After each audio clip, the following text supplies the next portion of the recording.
Hello there, boys and girls, and welcome to It's a Shaw Thing. I'm your host, Rob Shaw. Time to talk some fantasy football to get you caught up to date. Time to discuss who's moving on up and who is moving in the wrong direction.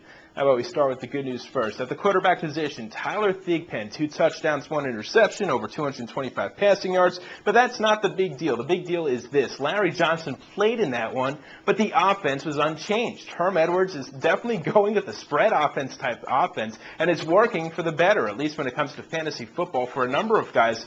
Obviously, Tyler Thigpen, also Mark Bradley coming out of nowhere as a solid second option at wide receiver. Tony Gonzalez is always there, and Dwayne Bowe having a great season so far. So this is a team that will continue to move the ball in the air. Tyler Thigpen, a quarterback worth investing in.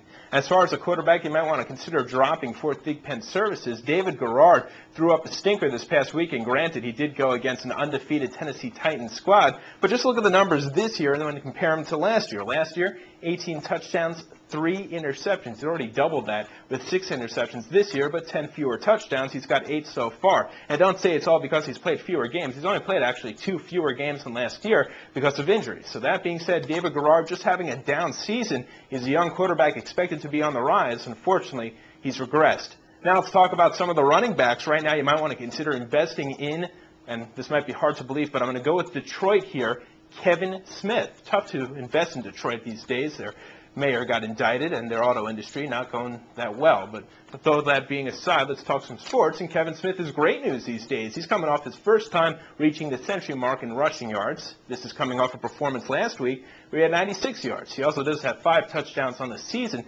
Kevin Smith, I'll tell you what, I don't know if it's going to help or hurt that Dante Culpepper's there, but this guy is certainly feeling it and picking up some pretty respectable numbers. He definitely is their number one guy. That whole Rudy Johnson thing, don't worry about it. Kevin Smith, a guy worth investing in, and if you're looking to drop someone, I recommend a guy who's moving in the wrong direction. His name is Tim Hightower for the Arizona Cardinals. We loved this guy just a couple of weeks ago, but ever since, he's been very disappointing. A combined 24 carries and 57 rushing yards in the past 2 games. And not just that, it's not like, he's losing the job to Edgerrin James. J.J. Arrington's getting carries over him. What is going on there? I'm not sure, but Arrington was actually more effective this past weekend. This is the thing you need to know. Arizona Cardinals pass the ball. Even their rushes are passes. They have people coming close, like Anquan Boldin. Give him the ball, let him run. That's the way they move their offense. And that being said, Tim Hightower is at the wrong end of that spectrum. You might want to consider dropping him, picking up someone like a Kevin Smith these days. Finally, let's talk about the wide receivers. Big Ben Roethlisberger has a bad shoulder, so that means invest in Hines Ward. That might not make much sense to you, but think of it this way.